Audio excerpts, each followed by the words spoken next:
you and I both say, it's one thing to preach it, but if you don't follow it, then you're basically just pissing in the wind, as they say.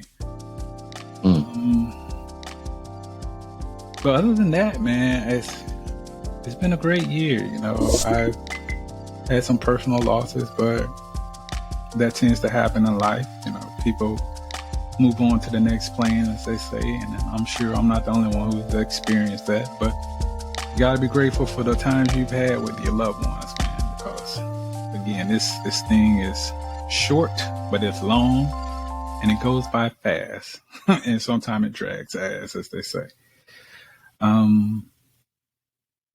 But another thing, I've gotten better about not cursing so much on our podcast. So give myself a little tap on the back. I've gotten better. God, I think I refrain a lot from what I used to be when we first started. So got to salute myself on that one. Yeah. But yeah. Go ahead. I can definitely relate to you about treating self better. This weight loss journey is a beast. Yes. Like, yo, I fluctuate between 203 and 210 on a somewhat daily basis. And sometimes I just got to stop getting on that goddamn scale for a minute. It's like, yo. Some days I get on that joke and that joke will be like 202, 203, and I'll be like, yes. And then 6-7 hours later, a day later, I get on that joke and that joke would be like 27, 210. I was like, what the hell did I eat? It's like, yo, really? I've been going to the gym more, got me a little routine, so to speak. You know, had my procedures done on my back and knees, going back to physical therapy. But, yo, that weight loss journey is a beast. And I be trying to eat better. For the most part, I've done a lot better. All right.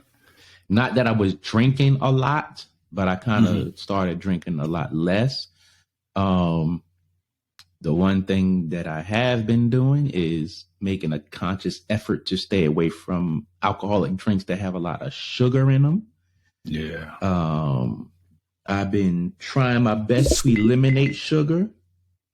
I messed up and had 2 sodas a couple weeks ago because, what was it? A holiday party or something like that, whatever it was. But I took 2 sodas and I was craving them jokers. But other than that, I don't buy soda.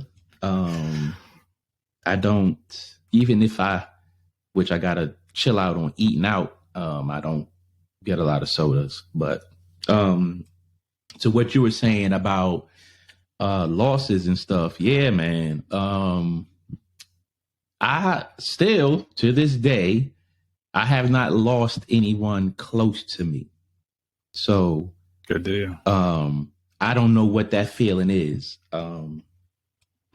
Yeah, I can't even, you know, in true shit though, I find myself sometimes in my car driving and people that I view as close to me, my mind be like, damn, what if this person dies or whatever the case may be? And I find myself shedding tears, but you know, it's that what if, but right. I've never come to a point to where I've lost anyone close to me.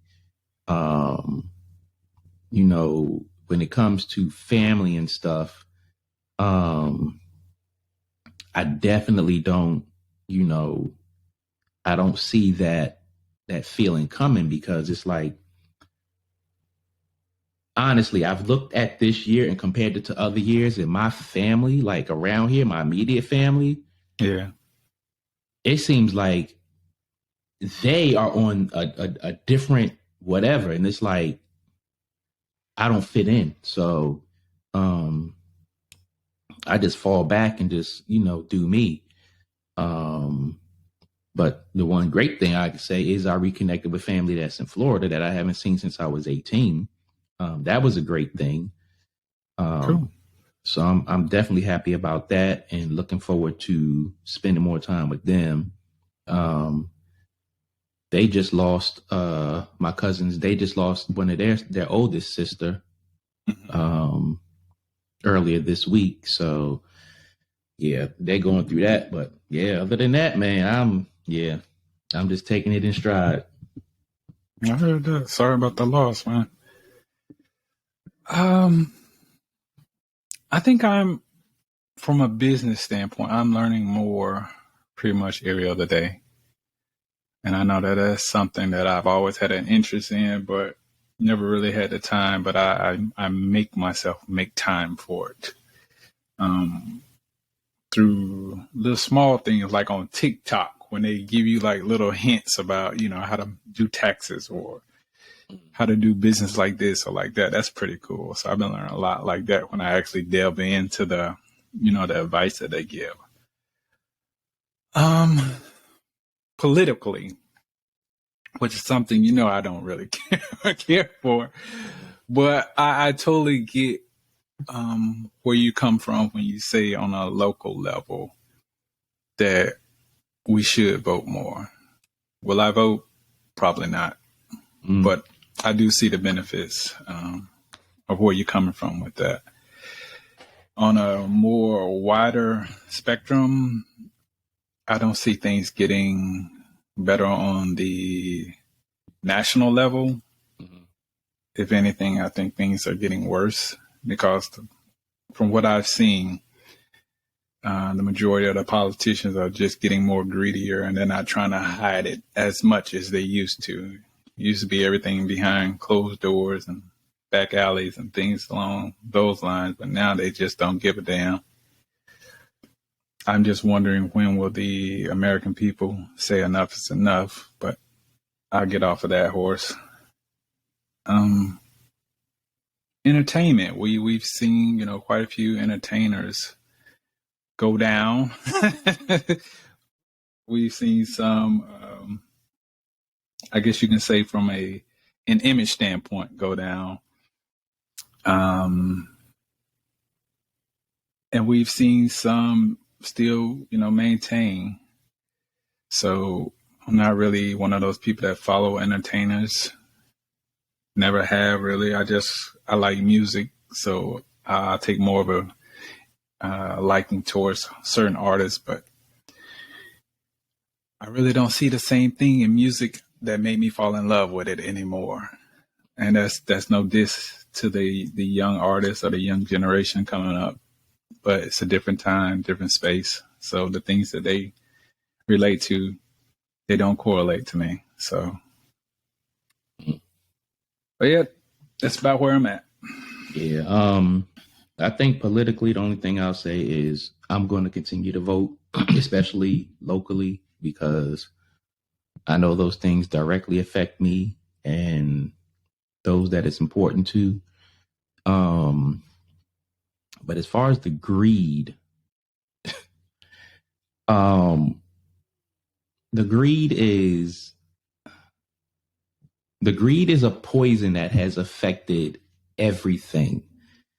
And the one thing that everybody needs to see is that this greed is not only in the political arena. It's because of these companies that we all support, whether it's Kellogg's, whether it's Ford, whether it's Hyundai, whether it's Mercedes, whether it's 3M, whether it's Comcast, whether it's Verizon, T-Mobile, AT&T, Wrangler, Harley Davidson, Kawasaki, whatever. The problem is that whatever we're putting our dollars to, we're contributing to the problem.